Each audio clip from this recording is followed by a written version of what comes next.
ಅಂತ ಹೇಳುವ ನೆಪದಲ್ಲಿ ಜನರಿಂದ ಹಣ ವಸೂಲಿ ಮಾಡುವಂತ ಒಂದು ದಂಧೆಯನ್ನ ಈಸ್ಟ್ ಇಂಡಿಯಾ ಕಂಪನಿಯವರು ಪ್ರಾರಂಭ ಮಾಡ್ತಾರೆ 10th ಏಪ್ರಿಲ್ 1834 ನಂತರ.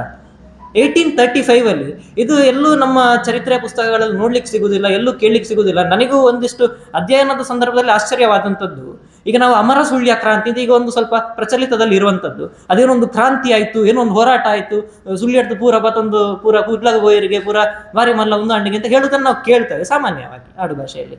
ಬಟ್ ಅದು ನಿಜವಾಗಿ ಹೋರಾಟದ ರೀತಿಯಲ್ಲಿ ನಡೆದಿದ್ದ ಅಂತ ನೀವು ಕೇಳಿದ್ರೆ, ನನಗೆ ಅಧ್ಯಯನದ ಸಂದರ್ಭದಲ್ಲಿ ಸಿಕ್ಕಿರುವಂತದ್ದು 1835 1835 ನಲ್ಲಿ ಈ ಸುಳ್ಯ ಪುತ್ತೂರು ಈ ಪರಿಸರದಿಂದ ಒಂದು ಡೆಲಿಗೇಷನ್, ಸುಳ್ಯ ಈ ಪರಿಸರದಿಂದ ಕ್ಯಾಲ್ಕಟಾ, ಆಗಿನ ವಿಲಿಯಂ ಬೆಂಟಿಂಗ್ ಅಂತ ಹೇಳುವವರು ಗವರ್ನರ್ ಜನರಲ್ ಆಗಿದ್ರು. ಅಲ್ಲಿ ಆ ಸಂದರ್ಭದಲ್ಲಿ ಅವರು ಇಲ್ಲಿಂದ ಅಲ್ಲಿಗೆ ಹೋಗಿ ಡೆಲಿಗೇಷನ್ ಹೋಗಿ, ನೀವು ಯಾತಕ್ಕೋಸ್ಕರ ಇದನ್ನು ಮಾಡಿದ್ರಿ, ಯಾವ ಕಾರಣಕ್ಕೋಸ್ಕರ ನೀವು ಜನರಿಂದ ಹಣವನ್ನು ಒತ್ತಾಯ ಮಾಡಿ ನೀವು ವಸೂಲಿ ಮಾಡ್ತಿದ್ದೀರಿ ಅಂತ ಹೇಳುವಂಥದ್ದನ್ನಲ್ಲಿ ಕೇಳ್ತಾರೆ ಅಂತ ಹೇಳುವಂಥದ್ದು ದಾಖಲೆಯಲ್ಲಿದೆ. ಬಹಳ ಆಶ್ಚರ್ಯಕರ ಅದು. ಇವರು ಒಮ್ಮೆಗೆ ಹೋರಾಟ ಅಂತ ಹೇಳಿ ಎದ್ದಿದ್ದಲ್ಲ, ಹೋಗಿ ಮಾತುಕತೆ, ಈಗ ನಾವು ಬ್ಯೂರೋಕ್ರಸಿ ಡಿಪ್ಲೊಮಸಿ ಅಂತೆಲ್ಲ ಹೇಳ್ತೇವಲ್ಲ, ಆ ರೀತಿಯ ಒಂದು ಮನೋಭಾವ ಇಲ್ಲಿನ ಜನರಿಗಿತ್ತು ಅಂತ ಹೇಳುವಂಥದ್ದು ಅದರಿಂದ ಸ್ಪಷ್ಟ ಆಗ್ತದೆ. ಅಲ್ಲಿ ಕೇಳ್ತಾರೆ ಇವರು, ನೀವು ಇದನ್ನ ರಿಗ್ರೆಟ್ ಮಾಡ್ತೀರಿ ಮುಂದೊಂದು ದಿನದಲ್ಲಿ, ಬ್ರಿಟಿಷರು ಬರೆದಿದ್ದಾರೆ ಅದನ್ನ, ಉಗ್ರತ್ವ ತೋರಿಸ್ಬೋದಿತ್ತು 1835 ಅಲ್ಲಿ, ಹಾಗೆ ಮಾಡ್ಲಿಕ್ಕೆ ಹೋಗ್ಲಿಲ್ಲ. ನೀವು 1836 ಬನ್ನಿ, ಒಂದು ವರ್ಷ ನಂತರ ಸೆಪ್ಟೆಂಬರ್ 1836 ನಲ್ಲಿ ಜನಗಣತಿ ಸೆನ್ಸಸ್ ನಡೀತದೆ ಈಸ್ಟ್ ಇಂಡಿಯಾ ಕಂಪನಿ ಸರ್ಕಾರದ್ದು.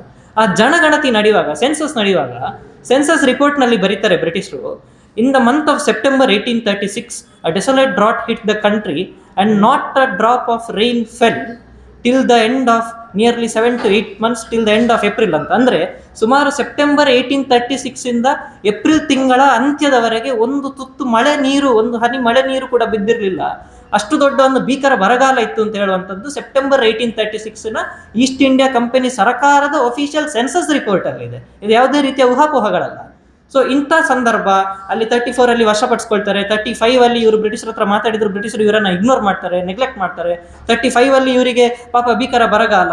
35 ಬಂತು, 37 ಸಂದರ್ಭ. 35 ಅಲ್ಲಿ ಭೀಕರ ಬರಗಾಲ ಬರುವಂಥದ್ದು. 37 ಬರುವಾಗ ಈ ಭೀಕರ ಬರಗಾಲ ಜಾಸ್ತಿ ಆಗ್ತದೆ, ದುಡ್ಡು ಕೊಡುವಂಥದ್ದು ಇದು ಬರ್ತದೆ, ಎಲ್ಲ ಆಗಿ ಜಮಾಬಂದಿಯ ದಿನ ಬರ್ತದೆ 30 ಮಾರ್ಚ್. ಆ ದಿನ ದಾಖಲೆಗಳ ಪ್ರಕಾರ ನಡೆದಿದ್ದು ಏನು ಅಂತ ಹೇಳಿದ್ರೆ, ಅಥವಾ ಒಂದಿಷ್ಟು ನಾವು ಕಾಮನ್ ಸೆನ್ಸ್ ಆಲೋಚನೆ ಮಾಡಿದ್ರು ಕೂಡ ನೋಡಿ, ಇವರಿಗೆ ಪುತ್ತೂರಿಗೆ ಬಂದು, ಈಗ ಪುತ್ತೂರಲ್ಲಿ ಜಮಾಬಂದಿ ನಡೀತಾ ಇದ್ದದ್ದು ಕಂಪನಿ ಸರ್ಕಾರದ್ದು, ಬಹುಶಃ ಪುತ್ತೂರಿಗೆ ಬಂದು ಒಂದು ಶಕ್ತಿ ಪ್ರದರ್ಶನ ಮಾಡಬಹುದಿತ್ತೋ ಏನು. ಆಗಿನ ಇದು ನಮಗೆ ಇವತ್ತು ಮಾತಾಡ್ಲಿಕ್ಕೆ ಸುಲಭ, ಬಟ್ ಆಗಿನ ಪರಿಸ್ಥಿತಿಯನ್ನು ನಾವು ಅರ್ಥ ಮಾಡ್ಕೊಳ್ಬೇಕಾಗ್ತದೆ. ಬಟ್ ಅದನ್ನ ನಾವು ನೋಡ್ಲಿಕ್ಕೆ ಹೋಗುವಾಗ ಅಲ್ಲಿ ನಮಗೆ ಸಿಗುವಂಥದ್ದು ಈ ನಮ್ಮ ಊರಿನ ಹೋರಾಟಗಾರರು, ಸ್ವಾತಂತ್ರ್ಯ ಹೋರಾಟಗಾರರು, ಅದರಲ್ಲಿ ಯಾವುದೇ ಜಾತಿ ಭಾಷೆ ಪ್ರಾಂತ್ಯದ ನಾವು ಅದರಲ್ಲಿ ವಿಂಗಡಣೆ ಮಾಡುವಂಥದ್ದು ಅಂತ ವಿರೋಧ ಸೂಚಕವಾಗಿ ಬೆಳ್ಳಾರಿಯಲ್ಲಿ ಈಗ ನಾವು ಬಂಗ್ಲೆಗುಡ್ಡೆ ಅಂತ ಬಾರಿ ಪ್ರಸಿದ್ಧಿಯಾಗಿದೆ. ಮೊನ್ನೆ 25 ಫೆಬ್ರವರಿಗೆ ಅಲ್ಲಿ ಶಂಕುಸ್ಥಾಪನೆಯೂ ಆಯ್ತು, ಅಲ್ಲಿ ಒಂದು ಯುದ್ಧ ಸ್ಮಾರಕ ಆಗಬೇಕು ಅಂತ. ಬಹುಕಾಲದ ನಮ್ಮ ಊರಿನ